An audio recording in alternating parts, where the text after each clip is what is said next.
एह नवरात्र में एगो पत्नी अपना पति से पूजा के सारा सामान लावे खातिर देखी कैसे और कोना भाव में निहोरा करत हड़ी।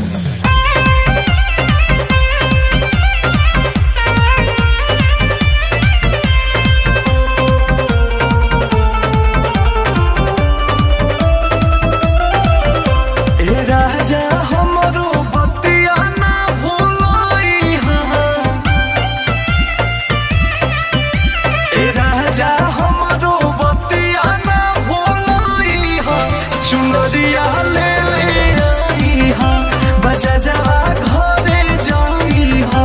चुनरिया ले ले आई हा बजा जवा घरे जाई हा।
लिपि पोती